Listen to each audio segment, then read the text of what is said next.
for all the kindness and caring and empathy and gratitude that I'm putting out in the world in words and actions, let there be no confusion. I'm trying to destroy every other business person on earth. Gary Vaynerchuk, welcome to Dubai. Thank you. We're absolutely honoured to be with you here today. We know you're a man under demand, so we're gonna just enjoy our moment here with you today. Thank you guys. Thank you for being here. We're gonna start off just first off, get straight in there because we had a lot of questions through from our listeners. What is GaryVee's definition of success?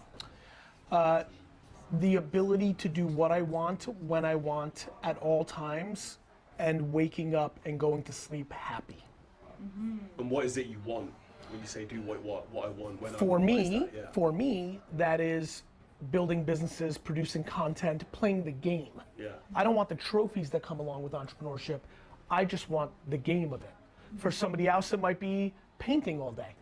And however they can afford that, that would be theirs. So it's freedom. You know, it's freedom.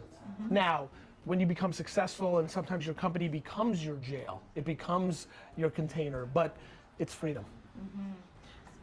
After you. Well, let's talk about something that we just spoke about, which was sleep. Now, this is something that has been a running theme in a lot of your content and a lot of your speeches when you go around the world and talk about this.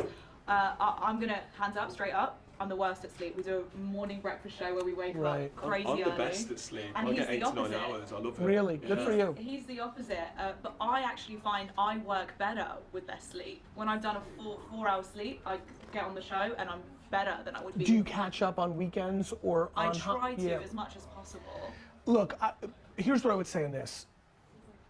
I'm such a big fan of work ethic, but I'm very concerned that people think just working 20 hours a day means you're successful. It does not. And so I think it's important to have balance, and yeah, I'm a very big proponent of sleep, and I think people should have more of it, not less. I think people should be more productive when they're awake. If you have huge ambitions, it's about your production while you're awake, not the fact that you don't sleep.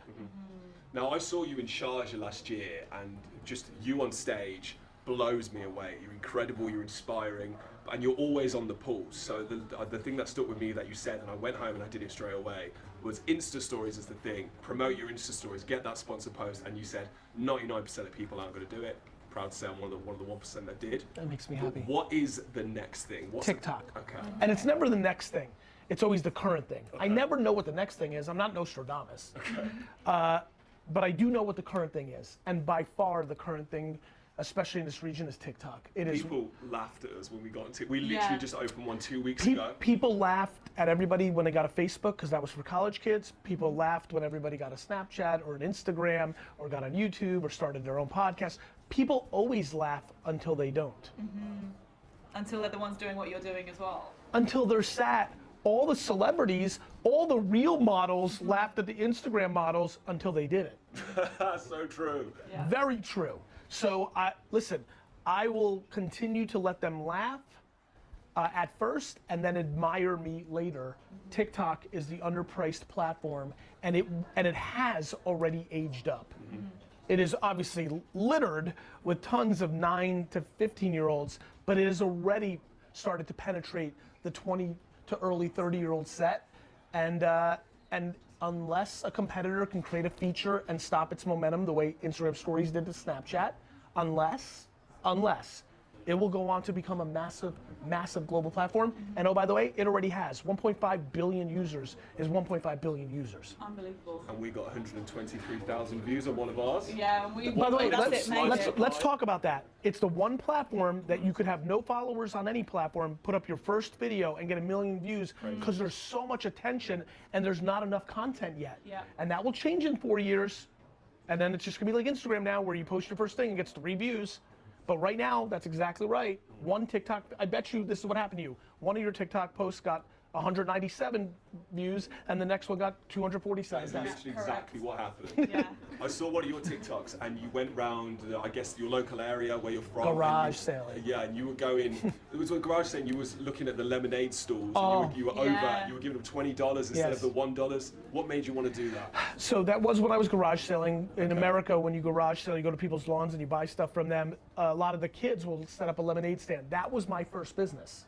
Wow. And so what I'm doing when I'm buying lemonade that's 25 cents and giving the kid a $20 is I'm passing on one of the great moments of my life. I had a lemonade stand in 1985 and a bike rider drove by and he gave me his water bottle, you know, like the water bottle. He goes, how much if I fill this up? And I look at it and I think we were 10, this is 1985. I think we were 10 cents a cup and I said, $1. And he said, okay, and I fill it, I'm so pumped. I mean, he didn't finish saying okay, and I had it filled, and then he gave me a 10 and he said, keep the change. Wow. I'm sitting here 34 years later telling you that story. Think about the impact that made. So I'm passing on the game. I'm hoping that when I give a 20 to that kid in that TikTok video, that's something that motivates him and continues to have him get going. And I think about those moments. See, what you're talking about right now is based on something called gratitude and kindness, and passing that on and understanding that that is your success and that is where you win, in no matter what industry you're in. But I used to be a professional tennis player, so being in that sporting kind of realm where it's dog eat dog, no one's nice to each other, it's you or me and that's it. But let me say this, I'm dog eats dog when I do business. I bet you there was gals and girls that you played and you tried to destroy each other's faces, but when the match was over, you guys shook hands, and then later you might have even became friends with some of them and went out for drinks. To your point, people are very confused. In business, there doesn't seem to be the separation. Actually, before I don't want to finish this thought. I assume you played very hard and tried to destroy the face of the other girl, but some of those girls became your friends or you liked them. Yeah. Okay, yeah. So guess what? That's how I think about business. I want to let there be, for all the kindness and caring and empathy and gratitude that I'm putting out in the world in words and actions, let there be no confusion. I'm trying to destroy every other business person on earth. So there's no kindness in business? No, there's kindness in business, but it's a very interesting nuance. You can be kind and still compete. Like, of course there's kindness. Like, I'm putting out my best information for free, which means, do you know how many social media agencies' entire strategy is watch me, regurgitate it, and sell it to clients? Those are my competitors. I bet they're studying that pack you just released as well. 100%, 100%. But it still doesn't mean that when I go for a pitch against that agency that I don't want to beat them. So, notice? Yeah, got it. So it's like dog eat dog, and then a little bit later in the day, dog feed dog. Well, there's a couple things. In a tennis tournament, somebody ends up winning in the micro, just like in a business pitch. But in the macro, the world is abundant. I root for everybody because they're not taking out of me. I'm gonna get mine. I'm gonna get mine. Regardless. And so when I see other people winning more than me, I would give respect that they're executing. I laugh when people are mad at other people. They're beating you.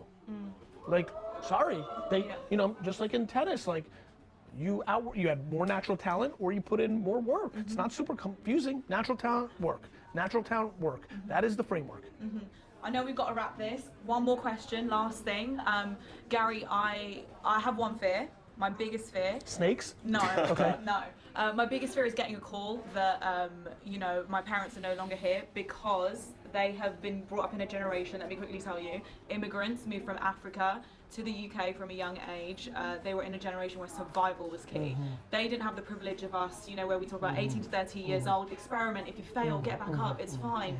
They didn't have that privilege. Yes. So now they're edging towards 60, nowhere near retirement, they're still healthy, they're cool. Of course. But how do you, as a child, you're also a parent, how do you then flip the script? Because right now I'm worried for them. I'm like, when are you going to slow down? I'm still going and I'm good to go. Well, first, how do you look after yourself? Well, first of all, you're a youngster because I can promise you right now, 58 and 57 and 59 is ridiculously young. Yeah. That doesn't feel like that for us now because it's so far. Like, when you get to 59, I hope you remember this interview. Yeah. You'll be like, man, he was right. Like, I promise you, every 59-year-old that's watching this right now is like, I'm living.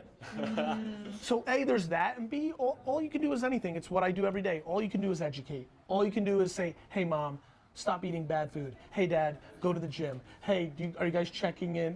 Yeah, but in a generation that is so cultured that work, even though they've done well for themselves and achieved beyond their dreams. But that may be their happiness. Yeah. Your ideology for them maybe is going on beaches and relaxing, but that's not what they want. In the same way that parents often tell kids what they should be, engineers and doctors, but they don't want to be. It's just the reverse. You just love them, that's all. Got it, just support it. Yeah, and communicate your truth. Sweet. Gary, thank you Awesome. so much. It's been an Thank you. honor. Have a Thank you. great rest of your time here. Round of applause for Gary Yeah. Vaynerchuk. Thank you.